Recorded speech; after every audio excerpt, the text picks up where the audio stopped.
ஆண்டவரும் அருமை இரட்சகருமாகிய இயேசு கிறிஸ்துவின் இனிய நாமத்தில் உங்கள் யாவருக்கும் என் அன்பின் வாழ்த்துக்களை தெரிவித்துக் கொள்கின்றேன். இந்த 2026வது ஆண்டை ஆரம்பித்து 3 மாதங்களை கடந்து 4வது மாதத்துக்குள்ளாக அடியெடுத்து வைக்க ஆண்டவர் கிருபை செய்த தயவுக்காக ஆண்டவரை நாம் ஸ்தோத்திரிப்போம், நன்றிகளை நாம் ஏறெடுப்போம். இந்த மாதத்தில் ஆண்டவர் நமக்கு கொடுத்த வாக்குத்தத்தம் ஏசாயா 26ஆம் அதிகாரம் 3ஆம் வசனம். உம்மை உறுதியாய் பற்றி கொண்ட மனதை உடையவன், உம்மையே நம்பியிருக்கிறபடியால் நீர் அவனை பூரண சமாதானத்துடன் காத்துக்கொள்வீர் என்ற வாக்குத்தத்த வசனத்தை ஆண்டவர் இந்த மாதத்துல நமக்கு தந்திருக்கிறார். ஆண்டவரை நாம் உறுதியாய் பற்றி பிடித்துக் கொள்ள வேண்டும். எப்படி அவரை உறுதியாய் கெட்டியாய் பிடித்துக் கொள்ள வேண்டும்? உங்கள் குடும்பத்துல சமாதானம் இல்லாமல் இருக்கின்றீர்களா? சந்தோஷம் இல்லாமல் இருக்கின்றீர்களா?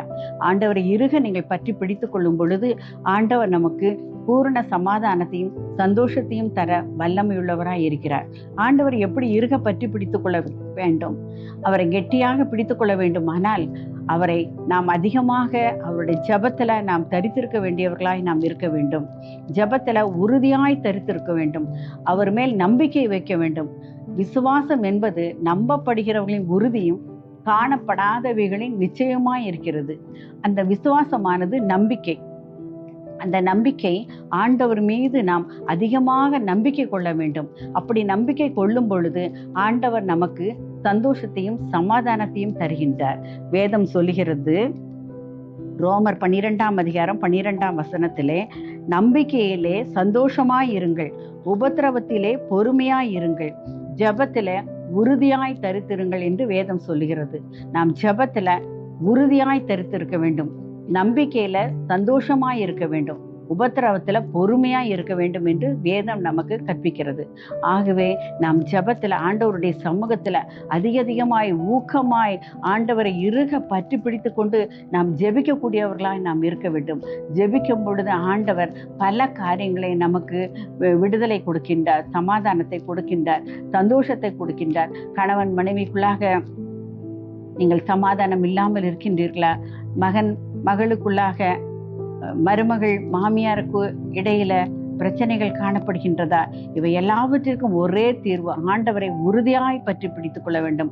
அவரை பிடித்து கொள்ளும் பொழுது ஆண்டவர் நமக்கு சந்தோஷத்தையும் சமாதானத்தையும் உங்கள் குடும்பங்களிலே நிச்சயமாக ஊற்றுவார். சமாதானம் உங்கள் குடும்பத்துல நதியை போல கடந்து வரும்.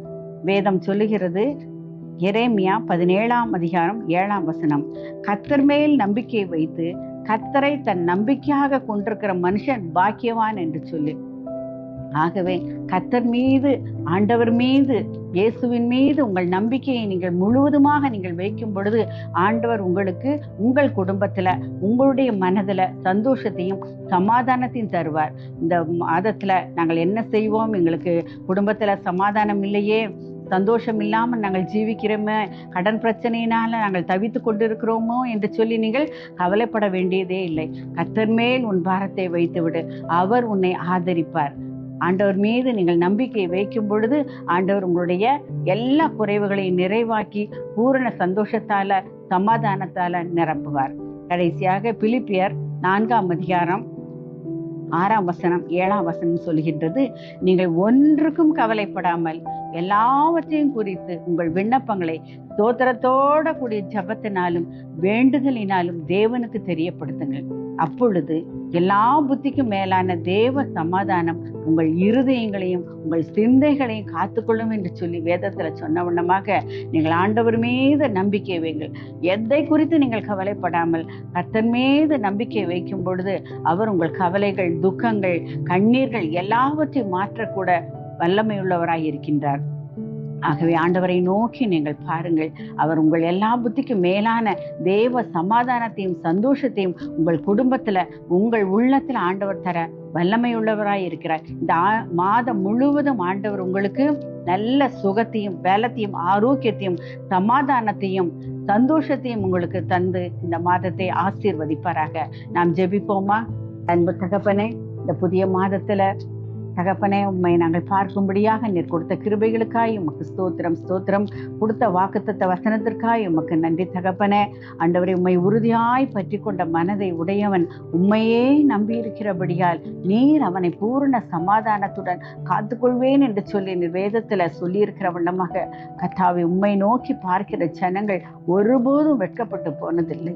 அதே போல தகப்பனே, ஆண்டவரே, உம்மை நம்பி இருக்கிற ஜனங்களை நீர் கைவிடாத தேவன். ஆண்டவரே, குடும்பத்துல சமாதானம் இல்லாமல் சந்தோஷம் இல்லாமல் இருக்கிறதான அன்பு பிள்ளைகளை நீர் கண்ணோக்கி பாரும். அவர்களுடைய வேதனைகளை நீர் மாற்றும். குடும்பத்துல தேவ சமாதானம் சந்தோஷம் உண்டாகும்படியாய் நீர் உதவி செய்தலும் பரத்திலிருந்து ஆண்டவரே சமாதானத்தை நீர் தாரும். ஆண்டவரே, உம்முடைய கர்த்தாவே ஆணி பாய்ந்த கரத்தை அப்பா ஒவ்வொரு குடும்பத்தின் மீது நீர் வைத்தரலும். ஆண்டவரே, ஆசீர்வதியும் ஆசீர்வதியும். கடன் பிரச்சனைகளை நீர் மாற்றும், பற்றாக்குறைகளை நீர் மாற்றும். ஆண்டவரே, குடும்பத்துல ஆண்டவரே தேவ சமாதானம் உண்டாகும்படியாக இயேசுவின் நாமத்தினால் நாங்கள் ஜெபிக்கிறோம். ஆண்டவரே, ஜெபத்தை கேட்கிறவரே உமக்கு நன்றி அப்பா.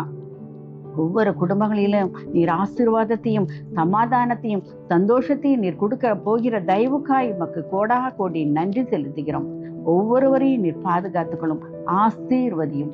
இயேசுவின் நாமத்தில் ஜெபிக்கிறோம் நல்ல பிதாவே, ஆமேன். தேங்க்யூ. God bless you. ஆண்டவர் உங்கள் ஒவ்வொருவரையும் ஆசீர்வதிப்பாராக.